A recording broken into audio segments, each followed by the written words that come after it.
Bien, vamos a dar comienzo a la primera ponencia que va a estar dedicada a la arqueozoología. Nos lo va a explicar Alfred Sanchis, que es conservador del Museu de Prehistoria de Valencia desde el año 2004, que además es el responsable del Gabinete de Fauna Cuaternaria Inocensi Sarrión. Es doctor en prehistoria por la Universidad de Valencia y profesor del máster universitario en arqueología que imparte esa misma universidad. Su investigación se ha centrado en arqueología y taxonomía de yacimientos arqueológicos, tanto de Paleolítico Medio como Superior, sobre todo en la zona mediterránea y cantábrica, con especial interés en las pequeñas presas, fundamentalmente lepóridos y tortugas, también en los carnívoros, leopardos y cuones, y en los procesos de interacción entre estos últimos y los grupos humanos prehistóricos. Buenos días, Alfred. Buenos Muchas días, ¿qué tal? gracias. Encantado de estar aquí. Cuéntanos a ver qué tal es eso de en qué consiste la arqueología. Muy bien, voy a compartir pantalla. Bien, muy bien. En primer lugar, un placer estar aquí, muy contento y bueno, agradecer a la coordinación técnica, científica, bueno, del Ministerio y por supuesto a Juan Gordón la invitación para hablar aquí de arqueozoología, que no es una disciplina nueva, lleva muchos años en España, en la península ibérica, hay muchos equipos. Pero bueno, voy a intentar sintetizar en media hora lo que considero que son conocimientos básicos de la disciplina. La mayor parte de mi intervención va a hablar de, pues eso, de qué es la arqueozoología, cuáles son sus métodos, sus objetivos, sus materiales. Y al final de la presentación hablaremos de un caso práctico que creo que siempre está bien, de un conjunto de fauna del yacimiento de la Cueva de Ionina en Asturias, un conjunto del Paleolítico Medio adscrito a neandertales y que publicamos hace unos años. Bien, vamos a comenzar. Bien, primero vamos a hablar del concepto de arqueozoología. ¿Qué es la arqueozoología? Bien, pues la arqueozoología es una disciplina arqueológica distinta de la paleontología, eso es importante, que estudia las relaciones entre los grupos humanos y los animales en el pasado. Estamos hablando de un amplio marco cronológico de estudio, es decir, podemos hablar de las primeras ocupaciones humanas de la península ibérica, con los primeros homininos del Pleistoceno inferior, del Pleistoceno medio, y las relaciones que tuvieron con esos animales, pero podemos estar hablando también de monasterios medievales y la relación que estos monjes, por ejemplo, tuvieron también con animales de su entorno. ¿Vale? Entonces, estamos hablando de una disciplina que tiene un carácter transversal. Bien, los grupos humanos en el pasado se han relacionado con dos tipos de faunas principalmente. A la izquierda en el dibujo tenéis las faunas silvestres, que son las que se relacionan con los grupos de cazadores-recolectores, las que están presentes durante todo el Paleolítico. Estas faunas silvestres están expuestas a procesos de selección natural, como veis, tienen numerosos predadores, entre ellos los propios grupos humanos. Deben competir con sus semejantes para poder reproducirse. Tienen enfermedades y parásitos, pueden contraerlos, y deben procurarse por sus propios medios la alimentación y el agua. Y además están expuestas a las inclemencias del clima, a los cambios climáticos y a la duración del día, de la noche y al ritmo estacional. Bien, a la derecha tenéis las faunas domésticas. Las faunas domésticas no se ven afectadas por estas variables. Las faunas domésticas son las que se inician básicamente en la península ibérica en los contextos neolíticos, ¿vale? Los humanos seleccionan aquellos animales, es decir, la selección artificial es la que está originando estas faunas. Los humanos están estabulando a estos animales en muchos casos y están inhabilitando esta influencia del clima y del fotoperiodo a estos animales. También los están protegiendo de predadores, los están alimentando y en caso de contraer enfermedades, pues los pueden ayudar a que las superen. ¿De acuerdo? Las relaciones entre los humanos y los animales en el pasado han sido múltiples. Aquí exclusivamente he citado 5 ejemplos, más vinculados con mi área de investigación, que es el mundo de los cazadores-recolectores del Paleolítico. He puesto 5 ejemplos. El primero de ellos sería el carroñeo. En la imagen de arriba de la izquierda vemos cómo los humanos, homininos de contextos antiguos, están aprovechando los restos de una presa que ha sido cazada posiblemente por un carnívoro, ¿no? Esto sería un tipo de relación entre humanos y animales en el pasado. La segunda de estas relaciones sería la caza, muy importante en contextos del Paleolítico, en los contextos que yo estudio, caza que pudo ser selectiva, que pudo ser especializada, que pudo tener un carácter más diversificado u oportunista, pero en fin, un tipo de relación muy destacada en el pasado. El tercer tipo de relación que vemos aquí a la derecha, sería el de la competencia. Los humanos están compitiendo con diversas especies, fundamentalmente de carnívoros, por acceder a las cuevas y también por las presas. Estos procesos de competencia pueden dar lugar en ocasiones a procesos de confrontación directa, que en el registro material se evidencian con huesos de humanos con mordeduras de carnívoros y al contrario, huesos de carnívoros con evidencias del procesado carnicero humano. Otro tipo de relación sería, por ejemplo, la del comensalismo. Como un elemento, por ejemplo, de protomesticación del perro, aquí tenemos grupos humanos que mantienen relaciones con lobos, fundamentalmente en Europa, al final, durante el tardoglaciar, también contextos ya neolíticos, es decir, relaciones entre humanos y lobos que son relaciones de comensalismo. Los lobos están ayudando a los humanos en las prácticas de caza y eso va a conducir en un proceso a la domesticación de estos lobos y a la creación ya de perros domésticos, ¿no? Y el último tipo de relación que pongo aquí, hay otras muchas, sería el de la ganadería. Los humanos están seleccionando aquellos animales, aquellos morfotipos, por diferentes criterios, por criterios de edad, de sexo, etcétera, buscando una serie de productos que les interesan, que pueden ser productos alimenticios como la carne o derivados como la lana, la leche, etcétera. ¿Para qué han servido los animales a los humanos en el pasado? Bueno, fundamentalmente han tenido una utilidad bromatológica, alimenticia. Los animales aportan carne, masa muscular, también aportan vísceras, entrañas, aportan también médula. Esto es muy importante, el contenido medular es muy graso y aporta numerosos nutrientes. Los humanos veremos después en los ejemplos cómo sistemáticamente fracturan los huesos de los animales para extraer esta médula. Y los animales también han aportado otros productos como, por ejemplo, los huevos o la leche y los derivados en contextos posteriores, a partir del Neolítico. Derivados de la leche como pueden ser el queso, como pueden ser el yogur. No solo los animales han aportado alimento a los grupos humanos, sino también, por ejemplo, sus huesos, las astas, las valvas de los moluscos han aportado materias primas. En la imagen de la izquierda tenemos agujas magdalenienses o azagallas, elementos que se han construido, que se han fabricado con los huesos de los animales.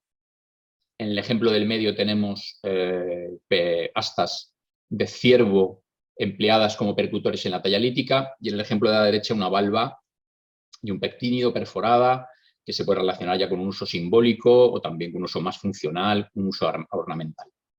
Bien, además los animales también han aportado fuerza de trabajo de tiro y tracción, ¿no? Aquí tenemos esta imagen de los bovinos que están tirando de un arado o de los caballos capaces de tirar de carros o transportar también humanos.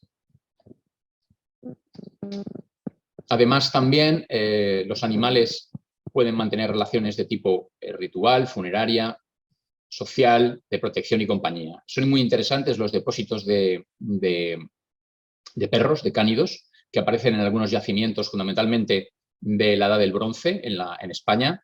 Aquí en la zona valenciana tenemos el yacimiento de la Lloma de Betxí, donde junto a una inhumación humana aparece también una inhumación de un perro que posiblemente actuó como perro pastor de esta comunidad y que fue sacrificado y fue enterrado junto a su dueño. Este perro además muestra evidencias de evisceración, no sabemos si se consumió, si se practicó la cinofagia, pero obviamente estamos delante de un proceso con un carácter ritual y funerario.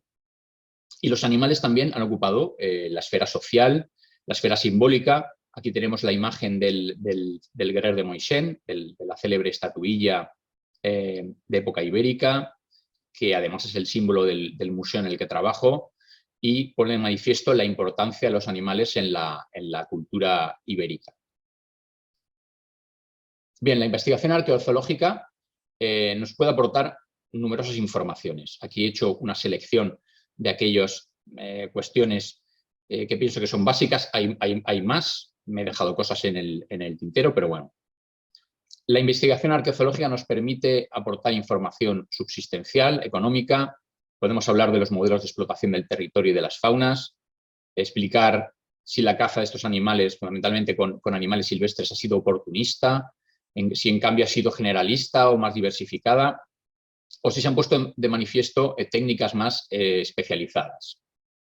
En cuanto al ganado doméstico, pues cómo ha sido esa gestión del ganado, si se ha producido una selección y una cría de morfotipos determinados, buscando unos productos concretos. También aspectos culturales, cognitivos, sociales o tecnológicos. Aquí, por ejemplo, la etnografía también nos ayuda, hablando de aquellas comunidades que se sienten atraídas o consumen ciertos animales, mientras que rechazan otros más por unas cuestiones culturales.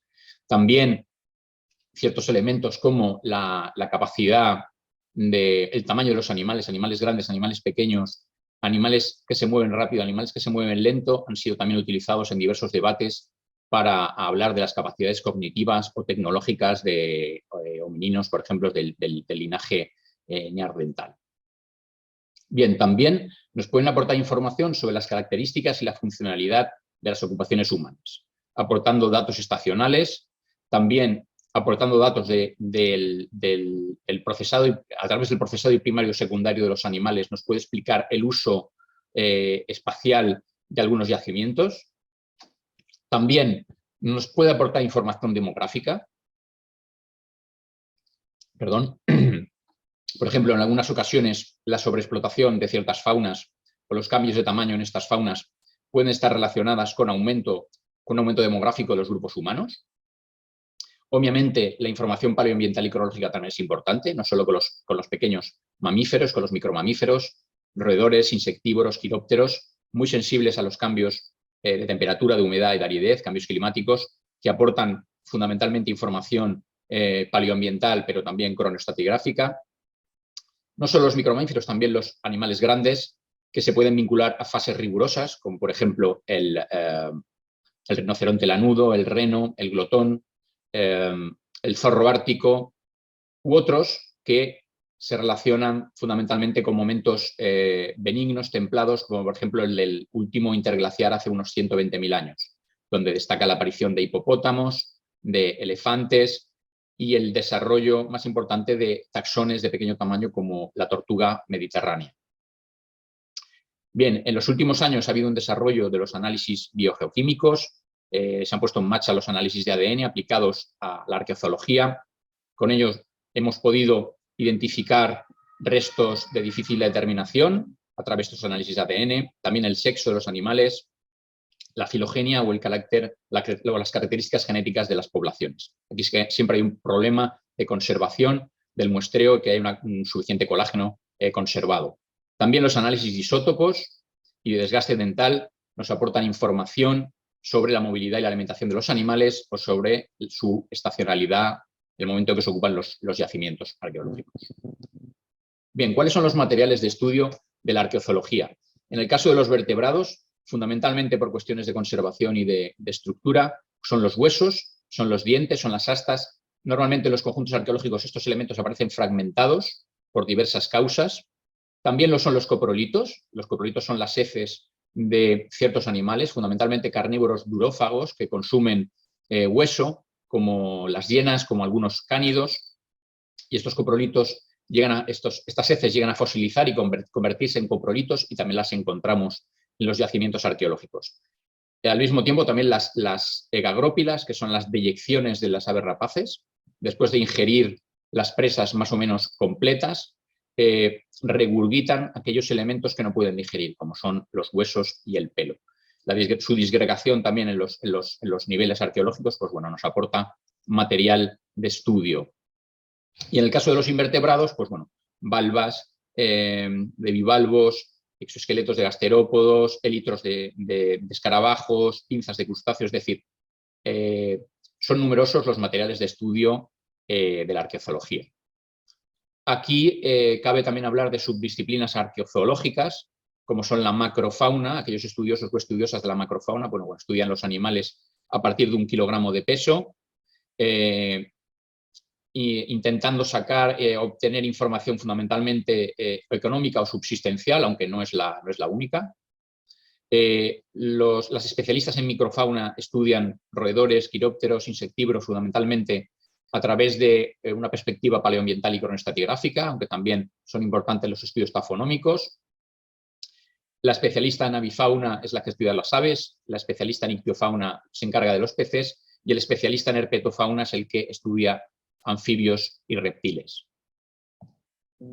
Bien, el primer nivel de estudio arqueozoológico es determinar qué hueso es, de qué animal pertenece. Será el primer nivel de estudio. A través de la anatomía comparada podemos determinar si tenemos una única especie o varias y qué elementos anatómicos están presentes en la muestra.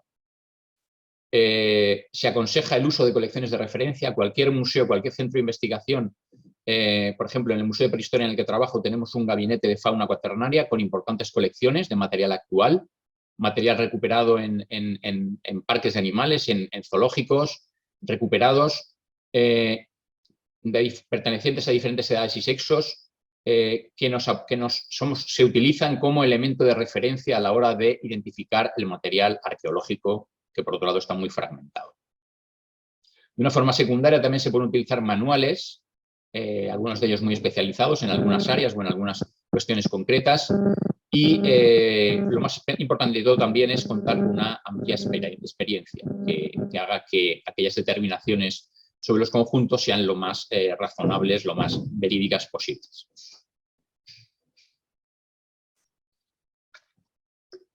El segundo nivel de trabajo, el segundo nivel de análisis en los conjuntos arqueozoológicos, sería el del establecer la edad de muerte de los animales. Aquí tenemos dos métodos. El estudio de la dentición. Los animales tienen una dentición de leche o decidual, esta que está con el círculo, con el óvalo verde, y también una dentición definitiva. Pues bien, el estudio de las pautas de erupción y de desgaste de estas denticiones, teniendo en cuenta la información que contamos con los animales actuales, por ejemplo, esto sería una hemimandíbula de ciervo, un ciervo joven, un ciervo adulto y de un ciervo adulto ya con un desgaste importante sobre la dentición definitiva. Esta información es importante a la hora de establecer edades de muerte de los animales. Bien, el segundo método sería el de la fusión articular.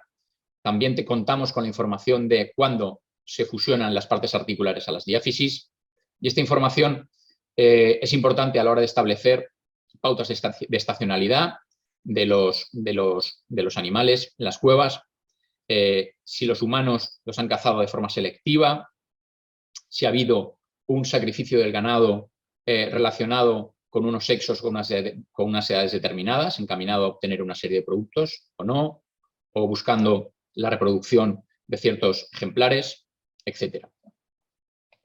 Bien, el sexo de los animales en muchas ocasiones es difícil de establecer, pero, por ejemplo, en algunas ocasiones los caninos de los suidos presentan diferencias morfológicas entre los machos y las hembras.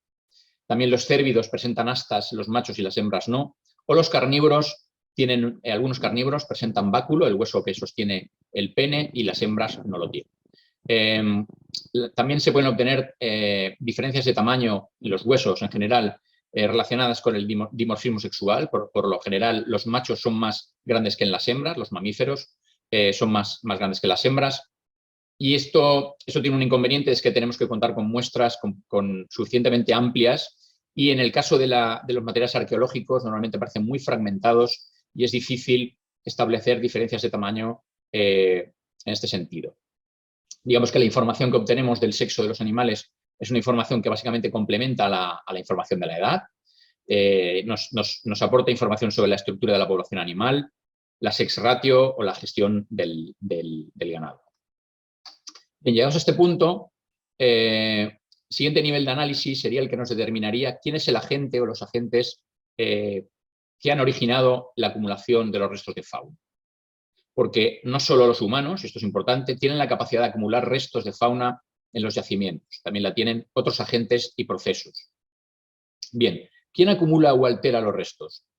Aquí entra en juego la taxonomía, que estudia los procesos a través de 3 fases de necrobiosis, de biostratinomia y de diagénesis. Los procesos de necrobiosis serían aquellas modificaciones que pueden experimentar los huesos de los animales relacionados con la muerte, con su muerte, por ejemplo, el impacto de una flecha sobre la escápula de un animal. Los procesos de la fase bioestratinómica son aquellos relacionados después de la muerte del animal y antes del enterramiento de los restos, pues son todos aquellos relacionados con el procesado carnicero de los humanos, descuartizado, desmembrado, consumo, etcétera. Y en el caso, por ejemplo, de los carnívoros como agentes de acumulación, serían todas aquellas modificaciones causadas por las denticiones de los carnívoros durante el consumo. Los procesos de diagénesis serían aquellos que se originan después del enterramiento de los restos, tanto con un origen biótico como abiótico. Animales fosores, pisoteo, caída de bloques, acción de raíces, etc. Siempre hay que tener en cuenta que se produce una pérdida de información paleobiológica desde los animales vivos hasta que son recuperados en la excavación. Desde la muestra original a la muestra recuperada siempre hay una pérdida de información paleobiológica que es importante tener en cuenta a la hora de analizar los conjuntos de fauna. Bien, centrándonos ya en los conjuntos de origen humano, ¿qué características tienen? Y aquí he puesto básicamente las características de los conjuntos de origen humano en contextos paleolíticos, porque la muestra que vamos a hablar, el ejemplo que vamos a utilizar después es de esta cronología. Entonces, los humanos dejan marcas de corte sobre los huesos de las presas, en los procesos de carniceros, de desarticulación, de descarnado, de pelado de esas presas, marcas que no son intencionales y que se pueden observar a través de la lupa binocular. Otro ejemplo de la acción humana sobre los animales serían las fracturas por percusión. Estamos hablando de las presas de gran tamaño. A través de, con piedras, se percute y se rompen estos huesos largos, fundamentalmente, en la búsqueda de médula, de grasa. Y bueno, aparecen una serie de estigmas, como pueden ser impactos de percusión, muescas, lascas parásitas, conos de fractura, diferentes indicios de que son los humanos los que están detrás de este conjunto de fauna. En el caso de las presas pequeñas, y aquí voy a hablar del conejo, porque aquí en la zona mediterránea tenemos mucha experiencia, tanto de conjuntos arqueológicos como de experimentación.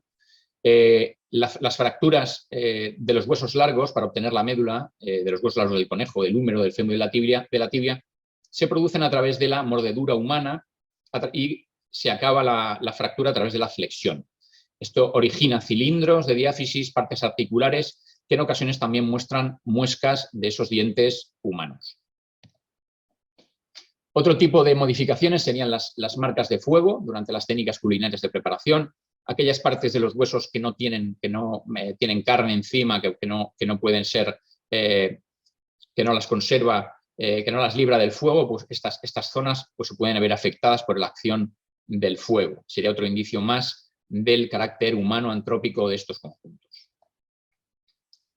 Como hemos dicho antes, no solo los humanos son responsables de las acumulaciones de fauna, también los carnívoros pueden estar actuando en procesos de interacción y competencia con los humanos por las presas y por el espacio. Pueden estar ocupando en fases de alternancia las cavidades cuando los humanos no están. ¿Cuáles serían las evidencias de la presencia de carnívoros? Pues bueno, huesos de los propios carnívoros que pueden morir en la cueva por diferentes causas, mortalidad natural, predación por otros carnívoros, la aparición de coprolitos de estos carnívoros, la aparición también de dientes de leche, dientes deciduales de las crías de estos carnívoros, que nos está indicando también el uso de como cubil de cría de estos lugares, y fundamentalmente la aparición de huesos de presas, normalmente herbívoros, mordidos o digeridos por estos carnívoros.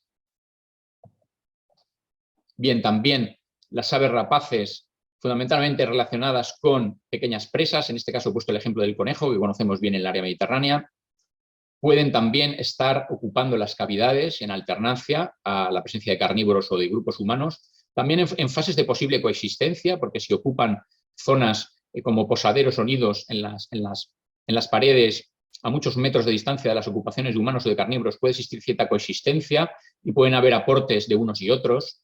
Bien, por las evidencias de la presencia de estas aves, son los huesos de estas propias aves que pueden morir también de forma natural, las marcas de pico o de garras que pueden dejar estas aves durante las fases de desarticulación y de consumo de estas presas, y también la presencia de huesos digeridos de aquellos elementos que han conseguido tragar y después expulsar a través de las egagrópidas. Bien, Vamos muy rápidamente a hablar del ejemplo práctico que he pensado ser interesante comentar aquí, y es el estudio que publicamos ya hace unos 4 años, sí, exactamente hace unos 4 años, del estudio de los niveles, de la fauna de los niveles basales de la cueva de Ionín en Asturias. La cueva de Ionín en Asturias está en la parte oriental del Principado. Vamos a presentar el estudio de la fauna de 2 niveles basales, que están en azul, de 2 sectores del yacimiento, sector cono posterior y sector galería. 2 niveles datados en el estado isotópico 3, hace unos 43.000 años, que han aportado escasas evidencias humanas, muy pocos materiales líticos adscritos a los neandertales, y no hemos encontrado ningún tipo de hogar, y corresponden con una fase ambiental con existencia de zonas abiertas y también bosques, y condiciones rigurosas y áridas. Serían las típicas de un clima continental cantábrico. Bien, ¿qué pretendemos con el estudio de la fauna de estos niveles? Pues bueno, determinar el papel de los humanos en su acumulación, verificar también la importancia de los carnívoros en las acumulaciones de fauna y definir el patrón de ocupación de la cueva. El primer nivel de estudio, el nivel taxonómico, para cuando hablamos de las especies representadas, vemos que hay una gran diversidad. En casi 7.000 restos estudiados, vemos que hay 6 especies de herbívoros representadas, donde destacan los caprinos, el rebeco y la cabra montés, y también los ciervos. Y en el caso de los carnívoros, 7 especies representadas, donde destaca el oso de las cavernas, el leopardo, 2 especies de grandes cánidos, como son el lobo y el cuón, y después también presencia de la hiena de las cavernas y de un número importante de coprolitos que pasaremos a describir posteriormente. También un conjunto más reducido de pequeñas presas, donde destacan las aves.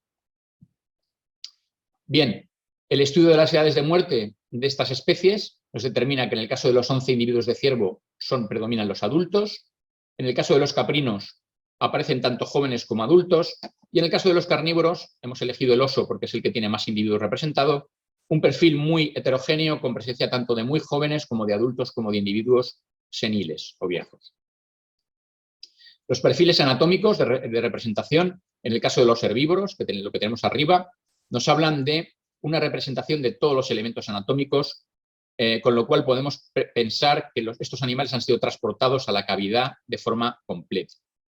En el caso de los carnívoros, los cánidos mantienen también un perfil similar. Es posible que hayan sido transportados a la cueva completos, que hayan muerto allí por causas naturales o por predación. Y en el caso de la hiena o del oso sí que muestran más sesgos en la representación de algunos elementos. La fragmentación de los huesos. En el caso de los herbívoros, en negro los elementos completos y en gris los fragmentados, nos hablan de que existe una mayor fragmentación que huesos completos. Si comparamos los cérvidos con los caprinos, los cérvidos presentan más huesos fragmentados que los caprinos, y en el caso de los carnívoros, pues bueno, destaca en general una mayor presencia de huesos completos que de fragmentados. El origen de las fracturas, se ha determinado que la mayoría se han producido en fresco, en fase perimortem, cuando el hueso todavía estaba fresco, para obtener fundamentalmente la médula. Aquí están. Escasas fracturas en fase diagenética, y en el oso de las cavernas tenemos un perfil similar. Destacan las fracturas producidas en fresco. Aquí tenemos una imagen de algunos huesos, ciervo, rebeco y algunos carnívoros con patrones de fractura en fresco, perfiles curvos, bordes lisos, las típicas fracturas originadas cuando el hueso se encontraba todavía en fresco. El estudio de las superficies de estos huesos, en rojo las de origen humano y en verde las de carnívoros, nos indican que aparecen marcas de corte e impactos de percusión, fundamentalmente sobre los huesos del ciervo y en algunos caprinos. Y en el caso de las modificaciones de carnívoro, aparece fundamentalmente sobre los huesos de caprinos, sobre algunos ciervos y sobre los huesos del oso de las cavernas también. Aquí hay una imagen de diferentes huesos con modificaciones humanas, marcas de corte, impactos de fractura, fracturas que se relacionan claramente con un origen humano, tanto en el ciervo como también en algunos carnívoros, raspados, incisiones. También tenemos evidencias de la acción de carnívoros, mordeduras, digestiones sobre huesos de ungulados, fundamentalmente en el ciervo, huesos digeridos, huesos parcialmente consumidos, marcas de mordeduras. En el caso de los caprinos, también hay evidencias de mordeduras de carnívoros, pero parecen menos intensas que las documentadas sobre el ciervo, menos intensas también que las documentadas sobre el oso de las cavernas, que tienen unos procesos destructivos muy intensos, como aparece aquí, hay un consumo, un vaciado de las partes articulares, huesos consumidos, funciones de gran tamaño, que parece relacionarse con un carnívoro de gran tamaño. El estudio de las dimensiones de estas funciones, de estas relaciones dentales sobre algunos huesos son interesantes. Por ejemplo, en el caso de las marcas de dientes sobre los huesos de oso, coinciden con los referentes actuales de hienas en África, su tamaño, mientras que en el caso de los rebecos son mucho más pequeñas estas marcas y coinciden con referentes actuales de carnívoros más pequeños como pueden ser los leopardos. Bien, el estudio de los coprolitos es muy interesante porque encontramos dos morfologías principales, unas morfologías globulares típicas de las hienas, con dos tamaños que hemos relacionado con hienas adultas y hienas infantiles, pero también otros más tubulares, con otras morfologías, que relacionamos con la presencia de leopardos. Bien, con toda esta información, nos permite hablar de los modelos de ocupación de la cueva y ver qué tipo de agentes han sido responsables de la acumulación y modificación de los restos. En primer lugar, los humanos, los neandertales, han estado presentes en determinadas fases esporádicas de ocupación en la cueva, porque hay pocos restos líticos, no hay hogares. Son los responsables del transporte completo de los restos de ciervo a través de la caza. Cuando los humanos no han estado, los leopardos han estado presentes también en la cavidad en otras fases, han aportado coprolitos, han predado fundamentalmente sobre los caprinos, tienen un proceso destructivo y de consumo poco intenso, típico de este tipo de carnívoros más hipercarnívoros, que no consumen tanto hueso. En fases también de desocupación, las hienas han tenido su papel de aporte y de modificación de los restos. Han carroñeado los restos dejados por los humanos, fundamentalmente huesos de ciervo que han sido ingeridos y aparecen muy digeridos. También han transportado de forma parcial huesos de oso de las cavernas desde otros enclaves a la cueva de Yonin, lo que explicaría ese sesgo en el perfil de representación del oso de las cavernas. Hay coprolitos de hiena.